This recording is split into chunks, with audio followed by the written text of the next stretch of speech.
सेवा के कार्य में जो स्वास्थ्य टीम के सदस्य साप्ताहिक हाट बाजारों एवं शहरी स्लम क्षेत्रों में स्वतः पहुंचकर लोगों का स्वास्थ्य परीक्षण कर रहे हैं और जरूरत के अनुसार परामर्श एवं उपचार किया जा रहा है।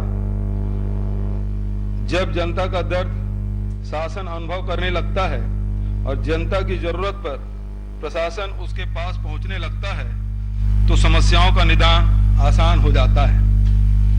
हमारी मंशा केवल कुपोषण एवं बीमारियों को कम करने तक सीमित नहीं है, हम तो इसकी जड़ में जाकर इसके मुख्य कारण गरीबी को भी कम करना चाहते हैं। इसके लिए अब तक 17,24,000 किसानों का ऋण माफ कर किया जा चुका है।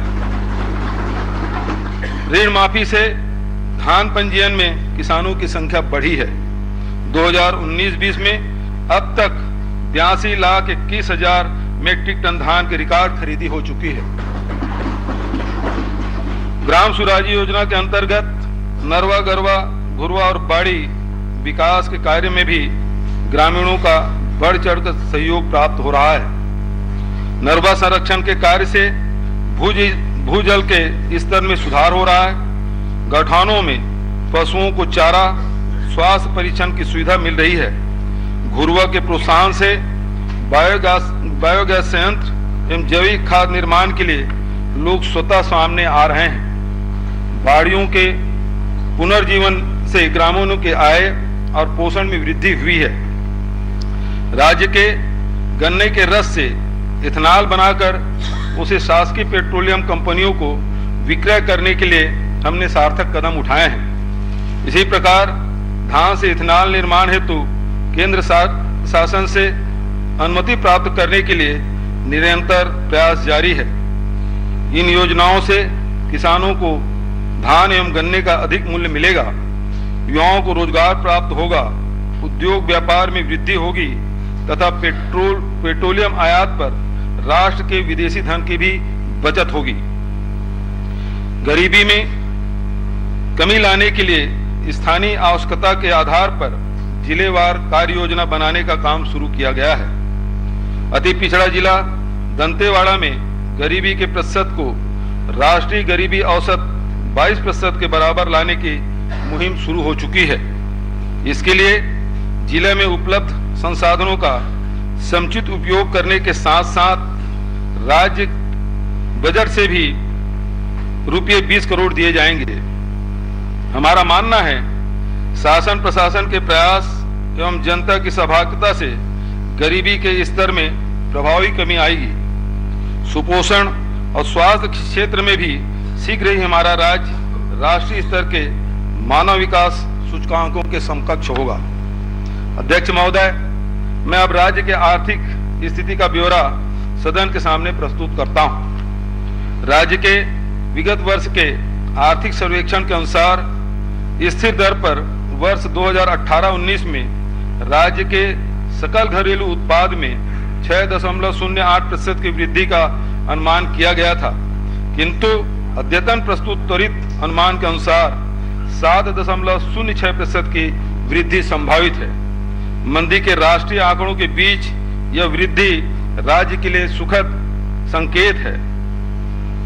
वर्ष 2019-20 में स्थिर भाव पर राज्य में कृषि के क्षेत्र में 3.31% और औद्योगिक क्षेत्र में 4.94% और सेवा के क्षेत्र में 6.6% की वृद्धि अनुमानित है। इस प्रकार कृषि एवं औद्योगिक क्षेत्र में राज्य की अनुमानित वृद्धि दर राष्ट्रीय स्तर पर इन क्षेत्रों में अनुमानित वृद्धि दर क्रमशः 2.8 एवं 2.5% की तुलना में अधिक है। माननीय अध्यक्ष महोदय, प्रचलित भाव पर राज्य का सकल घरेलू उत्पाद वर्ष 2018-19 में 3,04,000 करोड़ से बढ़कर वर्ष 2019-20 में 3,29,000 करोड़ होना अनुमानित है, जो पिछले वर्ष की तुलना में 8.26% अधिक है। विगत वर्ष अनुमानित प्रति व्यक्ति आय 96,887 की तुलना में वर्ष 2019-20 में प्रति व्यक्ति आय 98,281 रुपये का अनुमान है, जो कि गत वर्ष की तुलना में 6.35% अधिक है। वर्ष 2019-20 में केंद्रीय बजट में राज्य के लिए अनुमानित केंद्रीय करों में कमी आई है। आगामी वर्ष में केंद्र से प्राप्त होने वाली जीएसटी क्षतिपूर्ति में भी कमी संभावित है। इससे राज्य के राजस्व पर प्रतिकूल प्रभाव पड़ सकता है, किंतु संतोष का विषय यह है कि राज्य सरकार की नीतियों एवं प्रयासों से राज्य के स्वयं के संसाधन 11% की दर से बढ़ रहे हैं। गढ़बो छत्तीसगढ़ नई पीढ़ी का निर्माण। अध्यक्ष महोदय, मुझे यह बताते हुए खुशी हो रही है कि यह बजट स्वस्थ और सुपोषित नई पीढ़ी के निर्माण को समर्पित है। नई युवा पीढ़ी पर केंद्रित इस बजट में कुछ महत्वपूर्ण प्रावधानों की जानकारी देना चाहता हूं।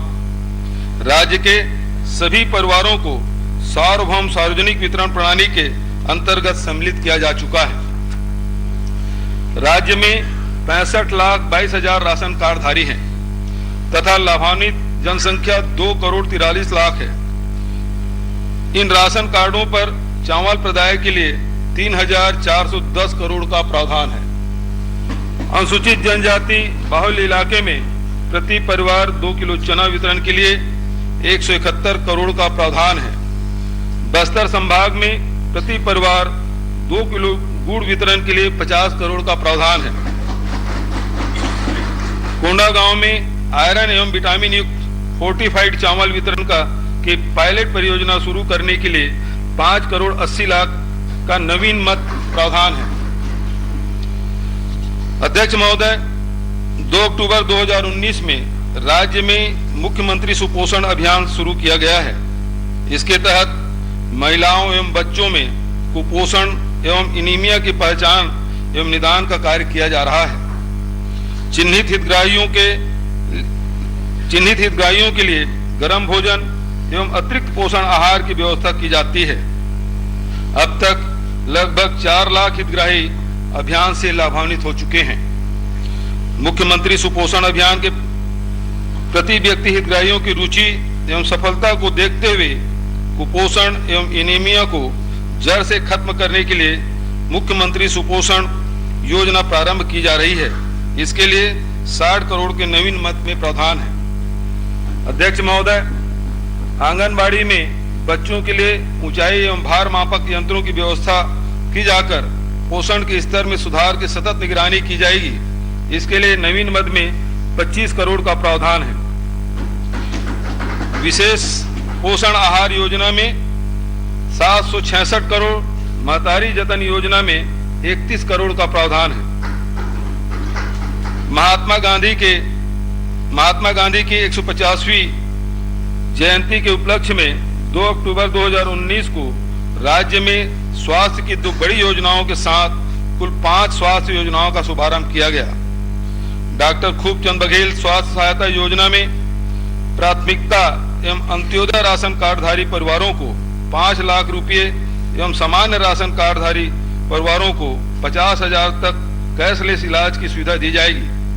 इस योजना में लगभग 65 लाख परिवारों को इलाज की पात्रता होगी। इसके लिए 550 करोड़ का प्रावधान है। मुख्यमंत्री विशेष स्वास्थ्य सहायता योजना के तहत गंभीर बीमारियों के उपचार पर 20 लाख तक के व्यय हेतु 50 करोड़ का प्रावधान है। अध्यक्ष महोदय, मुख्यमंत्री हाट बाजार क्लिनिक योजना में दूरस्थ ग्रामीण क्षेत्रों में हाट बाजार में आने वाले लोगों को स्वास्थ्य परीक्षण एवं उपचार की सुविधा देने के लिए 13 करोड़ का प्रावधान है। 5 माह के अल्प अवधि में ही 11 लाख से अधिक मरीजों को लाभ प्राप्त हो चुका है। मुख्यमंत्री शहरी स्लम स्वास्थ्य योजना के अंतर्गत 13 नगर निगमों में स्लम एरिया में निवासरत परिवारों को निःशुल्क स्वास्थ्य परामर्श, जांच, उपचार एवं दवाइयां उपलब्ध कराने की व्यवस्था है। योजना के अंतर्गत अब तक 3,500 से भी अधिक स्वास्थ्य शिविर आयोजित किया जाकर लगभग 17 लाख लोगों का इलाज किया जा चुका है। हमारी सरकार द्वारा मलेरिया मुक्त बस्तर अभियान चलाया जा रहा है। अभियान के तहत घर घर जाकर अब तक 13,92,000 लोगों के रक्त सैंपल की जांच